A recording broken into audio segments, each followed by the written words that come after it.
Thank you. So my topic is Gujarati culture, beliefs around pregnancy and motherhood. So a lot in this presentation here is practiced differently in different families in the Gujarati culture, but this is kind of a rough guide. So where is Gujarat in the world? So Gujarat is here, and it's on the western coast of India. It has a population of about 60.4 million, and it's the 5th largest Indian state by area and 9th largest state by population. So it's quite big. So beliefs around pregnancy. So pregnancy is considered a happy time for the family. There is a belief around keeping pregnant mum happy, calm and relaxed during pregnancy, just to enable the baby to be happy and calm when they arrive. During the pregnancy, the mother may be encouraged to read religious books, stories and listen to religious songs just for a happy pregnancy. Yeah, again, this is just to keep mum happy. Around 7 to 8 months of pregnancy, a little ceremony is performed, and it's basically a Gujarati version of a baby shower. So this may be practiced differently amongst different families, but the similarities remain the same. So it's just to welcome the newborn baby with an open heart and just give it loads of blessings. What's that? So in many Gujarati cultures, there is a slight pressure still to conceive a male, as it's believed males will, I guess, carry the family name and provide for the family. So I think nowadays there's not that much pressure, but I think years ago there was, but there is a slight pressure still. Pregnant mums are encouraged to eat well and consume fresh food every day. And Gujaratis are very superstitious. So if you are pregnant during a solar eclipse, you're not permitted to do anything, for example, cooking, cleaning, or even go outside the house, as they believe it might leave a birthmark on the unborn child. So arrival of the baby. So traditionally, birthing partners were female members of the family. However, this has shifted and now more fathers are in the birthing room. In India, someone needs to actually be there to care for the mum, so bring them food and things like that. I don't think it's provided by the hospitals. So knowing the time of birth is quite important because it determines the star sign and letters baby's name can begin with. And depending on the sex of the baby, Indian sweets are offered to members of the family and extended family and friends. So if it's a girl, you often get the ones on the bottom, which are called jalebis, and the one on the top are called benda. So those are traditionally given if it's a boy. And I don't know the significance behind it, but it's been done for years. So again, there's an encouragement to stay at home for 40 days and 40 nights, and visitors are asked to come after that time. Baby's first official outing is often visiting a Hindu temple before they go anywhere. So that's normally what they do. So some mothers tend to go back to their maternal home after they have baby, if they live in a different town, and then they'll come back home after the 40 days. And I think that was done to kind of give mums a rest, and so the mother-in-law's not asking them to do loads of chores. So again, Gujaratis are quite superstitious. So when baby arrives, they'll often to keep evil eye and spirits and things like that away. Some mothers may put a small black mark with an eyeliner behind the ear or on the side of the head, and just to kind of keep evil eye away.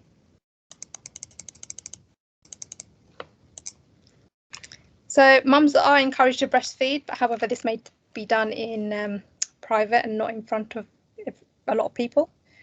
Encouraged to drink water which is boiled with dill seeds and eat fresh coconut, and this is just believed to produce breast milk. So I think this aspect comes from Ayurvedic medicine, but I don't really know much about it. Also encouraged to eat methi, which is like fenugreek, and that's believed to aid the recovery of the of childbirth and strengthen the back. So there is a big emphasis about massaging babies after they're born, just to strengthen their muscle tone, and normally massaged by a mother-in-law or mother for the first time.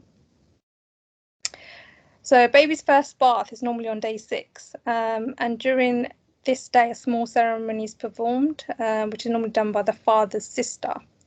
And on this day, normally, well, traditionally, father's sister, they do name the baby, but it has changed a lot.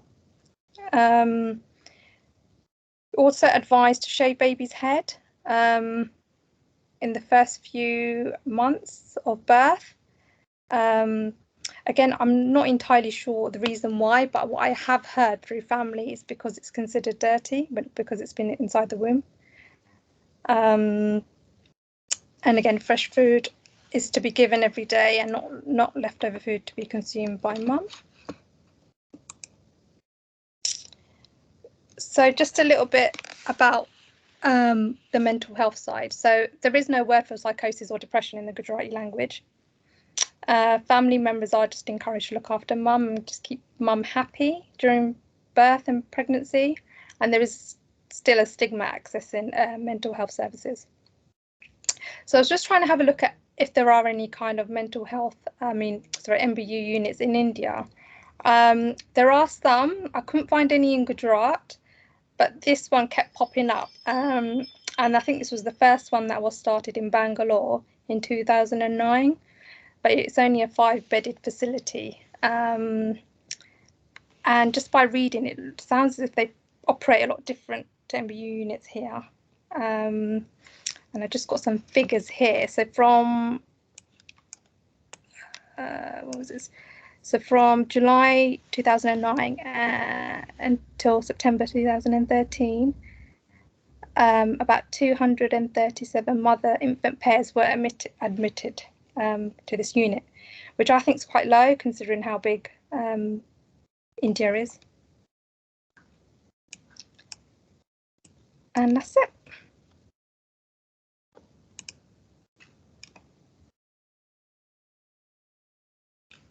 So, anyone got any questions?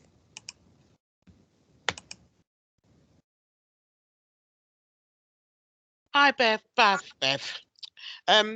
When you were saying that this is more what they do in India, but do you say that they do it here as well, or not as much now? Which part? Sorry.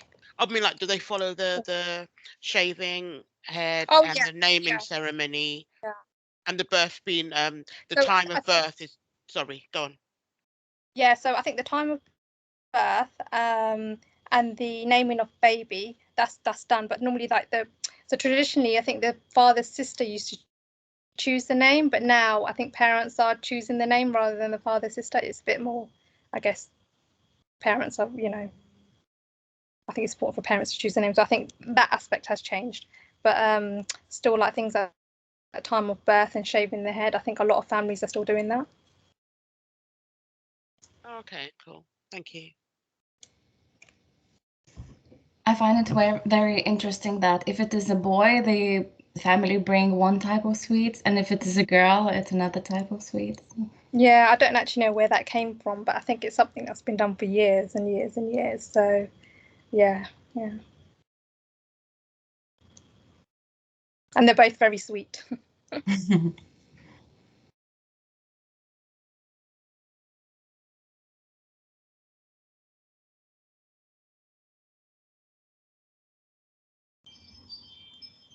Is it different in different parts of India? As in, I mean, I know you say this was Gujarat? Is it different Yeah. in different bits? Do they have different customs, or is it generally the same? Yeah, so India's split into, God, don't know how many states, but it's split into different states. So whichever state you go to, they are, even though the religion is the same, I guess, but the practices are different, if that makes sense. So culturally, a lot of the cultural things are different, depending on which part you're from in India. But then even if, like, say in India, like from if you are from Gujarat, a lot of the families will do different things. That makes sense. Families here now, if they don't, if they're quite westernized, if they don't follow, I don't know, maybe something quite major, maybe like the naming or the head shaving, is that frowned upon a lot by the community, or is it kind of like generally accepted that if you live in the Western world, you probably won't follow it? I think a lot of the older generation will be like, why haven't they done this, that, and the other? Especially with the day 6 when you do like a little ceremony thing. It is, yeah, a lot of the older, yeah, like I don't know, parents and uncles and aunts and grandparents will be like, yeah, it will be frowned upon, I think. I mean, I don't know any of my kind of like friends or family who've not done it. Everyone I know who's like lived here has done it. The only thing I think has been different is around giving birth at your maternal home. I think I know one of my friends who I've known has actually done that, but most of my friends, they've actually just stayed where they are. It's So you just mean too like much hassle in terms of, after the birth to go yeah, to your mother? Oh, okay, yeah. yeah, yeah, yeah, yeah. But in India, I think they do that. I think they actually physically go to wherever The mother-in-law whatever is. village they're from, actually go there, yeah, go back home. Because a lot of families in India actually do still live with in-laws. Not everybody's got their own house or place. And at least that way they are getting support, like someone to look after them Yeah. while or looking after the baby, so they can get some rest. It makes sense. But yeah, I Yeah. mean, if you want to, I guess not even just in India, but in other cultures, you feel that you ought to do it, but you might not want to, but you probably Yeah. feel that you have to do it. So okay, yeah, thank you, Beth.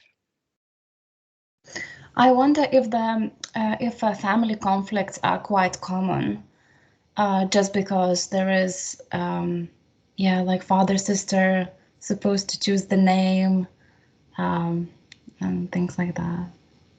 Yeah, yeah, and I think that's why nowadays parents choose the name rather than the father sister. Because I know when we were like born, I think my aunts chose our names from what my mum told me anyway. But when my daughter was born, obviously I wanted to choose her name. But yeah, I think because of that, that has changed. And I'm not sure if they still do that in India, if they are who chooses the name. But whatever the name comes from, it does come from the stars. So just knowing the time of birth is important. Mm.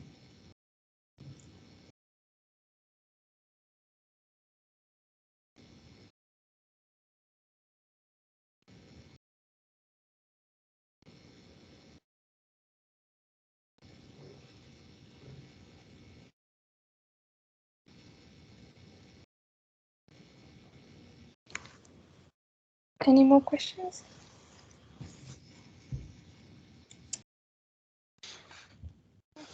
I've got one, Bav.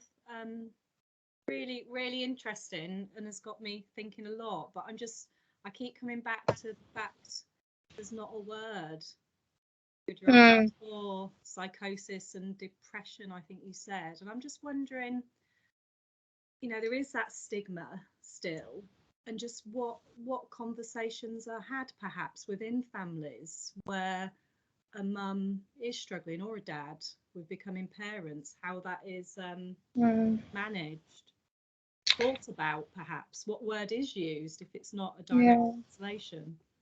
I think I mean I could be wrong. I don't know if anyone else is Gujarati on the on the thing, but I think so the closest word from my understanding, like anything that comes from mental health is that can relate is mad, and that is the only word, if that makes sense. It comes close to like any kind of mental health word. And I think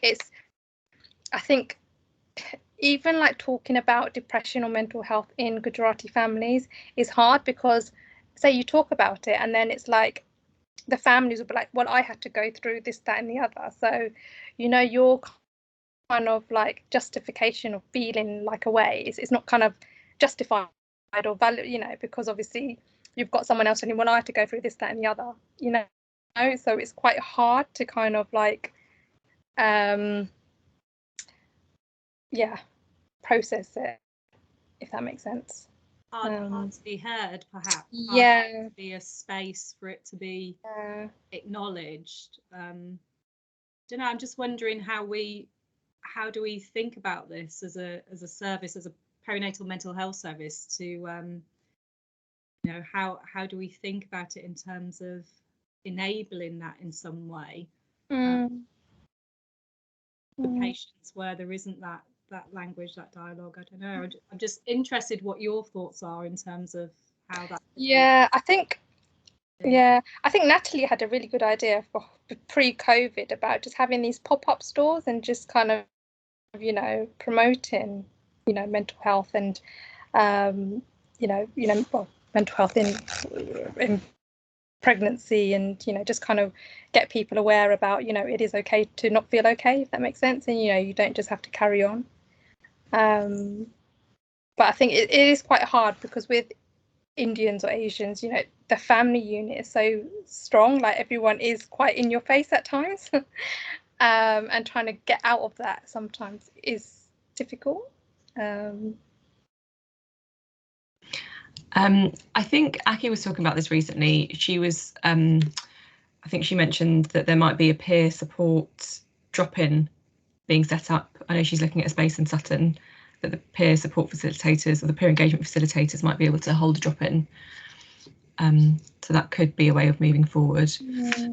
It's the same in other, so my family's Punjabi, and it's the same in that. I mean, I think the closest translation I can think of, I mean, not that I'm fluent in any means, but the closest translation I can think of is like they've lost their mind, their mind is bad. And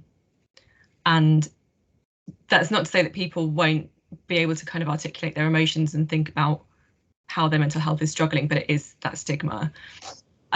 I want to say that it's very slowly changing, and it definitely depends on like individual families, and you know, how open different families are about having these conversations, but it is a slow process, like across both India and for Indian people here.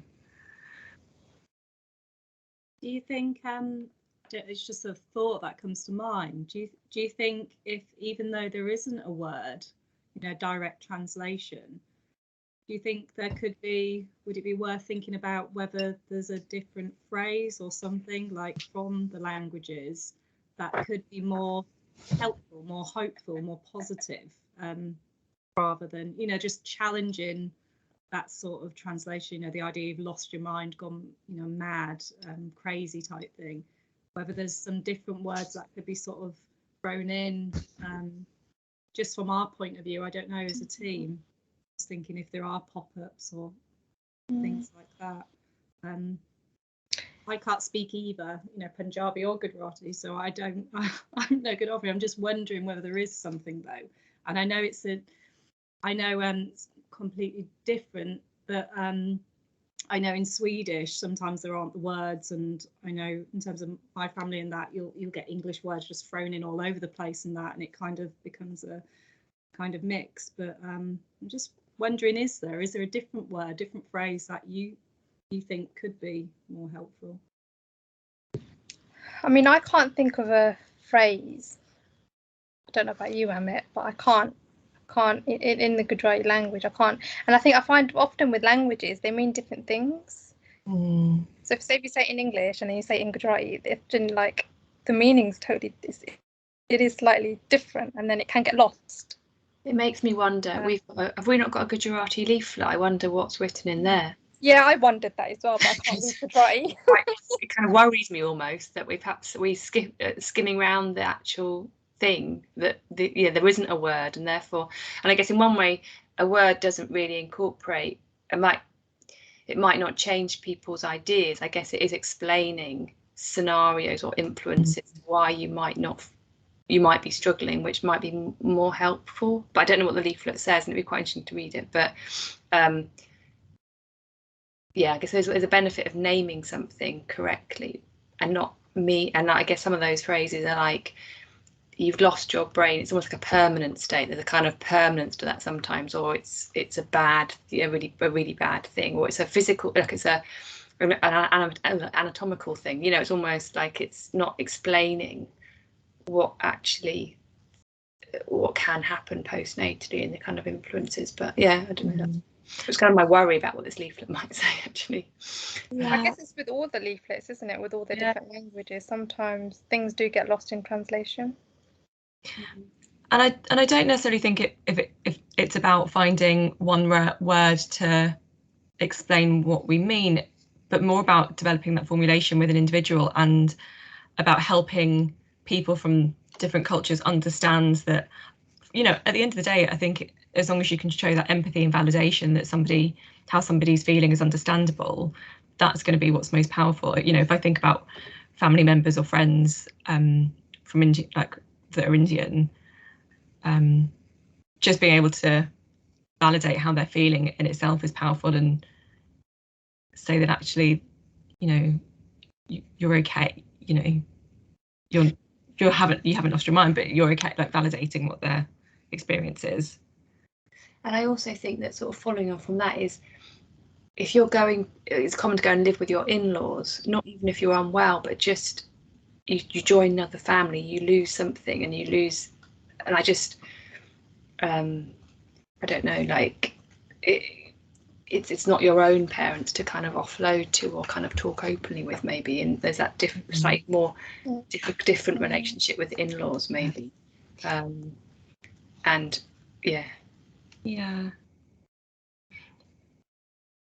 essentially kind of incorporating family relationships into a formulation of what's happening for somebody, the cultural differences between that individual and what their family might be bringing, that might be causing internal conflict for them.